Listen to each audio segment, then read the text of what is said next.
Welcome back to the channel. Guys, we have got the Sabre15. This is our 13.7 inch cold hammer forged iteration of this rifle out on the bench, and we are going to be talking about the 1,000 round review.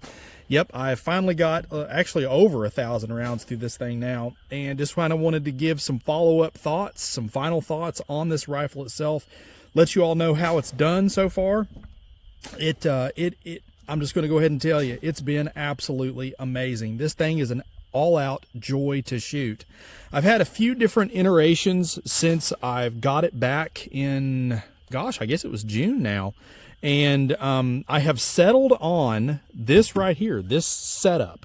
So I've never really been one for magnifiers, but I finally, kind of put my pride aside and decided to really and honestly try one out. And I have to say, I get it.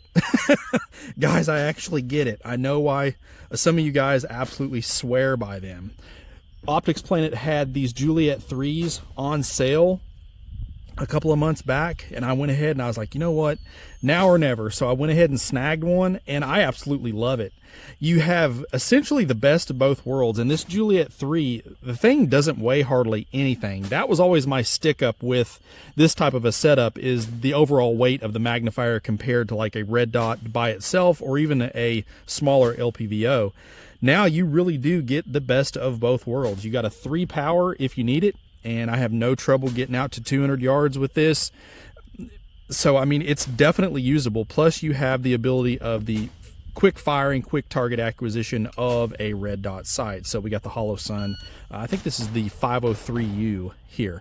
And it's been perfect. I've had this setup set the way that you see it now for, I guess, the last month and a half. And I've probably got a little over 300 rounds through it as it's set up, doing a little bit of, target shooting off the barricades, a little bit of tactical stuff, and I'm sold.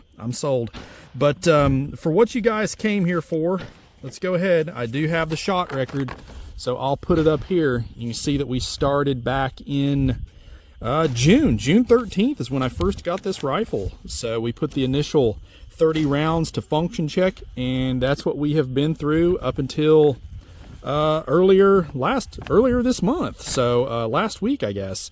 And we finally ended up with 1,130 rounds. So not one malfunction, absolutely zero malfunctions.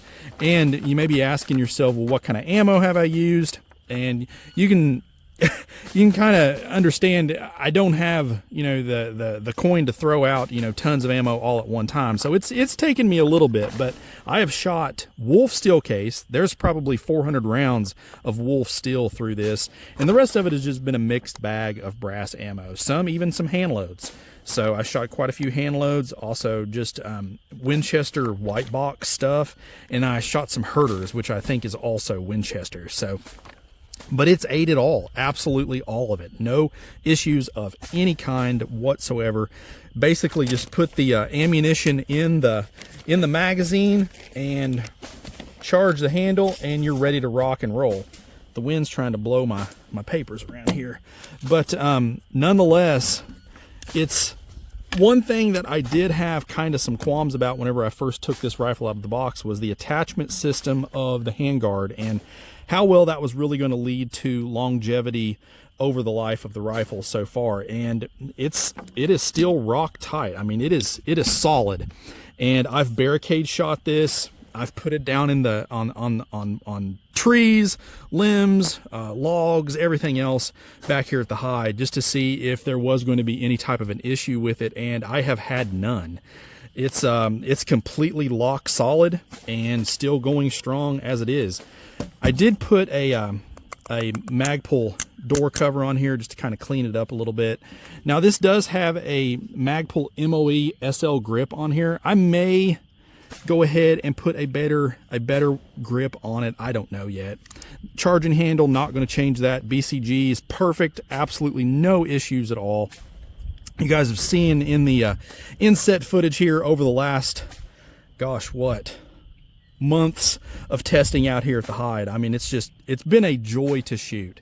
If you're looking for a rifle maybe a step above, just your entry level carbine, you guys really need to take a look at the Sabre line. What they're doing at PSA, I don't know how they can sell these for what they do, but I'm glad that they do. And I did buy this, so they did send it out for review, but I liked it so much I bought it. So if that tells you anything, I'm not getting rid of this one. This is basically taking the place of my 5.56 SBR as my primary carbine. If I was going to grab something, it would be this one. It just shoots that well. You get a short overall package. This is pin and welded, so this is not an SBR, but it's kind of best of both worlds. I mean, you don't have to SBR it, but it is a compact package to where you can actually maneuver it and do close quarters work with, and I have no trouble at all reaching out with it also. So kind of give you a little bit of background on it as far as that goes. The trigger, absolutely amazing. Definitely not changing that. Did go with the ESD sling and one of Wingate Solutions sling retainers, so good to go there. The brake, no issues with the brake, and this is kind of where I'm hung up on, because I don't really want to buy another suppressor, but I would love to be able to suppress this.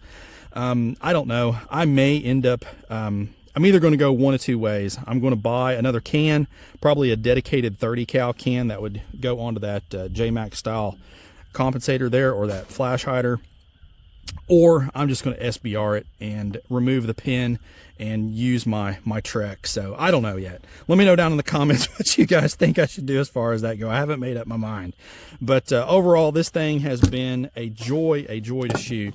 I did have some paper to show you. We do got some targets over the last few months here. I did shoot this with an LPVO. You guys have probably seen that in the video as well. Initially I did have the One Power primary arms micro prism that did well, but my old eyes, I mean, outside of about 75 yards, I could still kind of hit something if it was man-sized, but that 3-power magnifier or an LPVO definitely helps. But here's our first initial target. We shot that at 110 yards, and that's pretty darn good. I mean, considering there's some Sabre black tip, some Fiocchi. So overall, not really that bad. Even PMC is shooting into a decent little group there. Let's check out our other one here.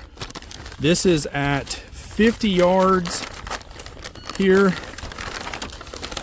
And look there. This right here was with my hand loads. I know I didn't write it down here, but that was a 68 grain Hornady hollow point boat tail over top of, I think, around 22 or 23 grains of Varget, and it shot extremely well. Look at that right there. And that's out of a 13.7 inch barrel, cold hammer forged FN barrel. Great results there. And this one here, this one was at 50.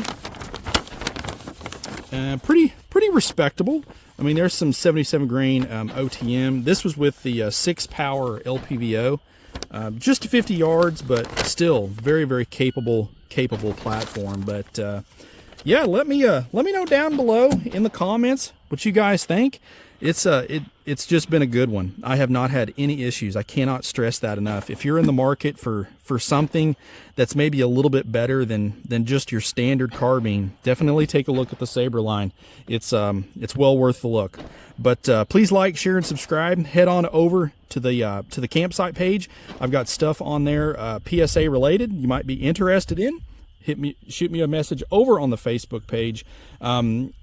Really glad to interact with you all over there. It's a lot of fun. But let me know down in the comments what you guys think of this one. And as always, shoot straight. Later.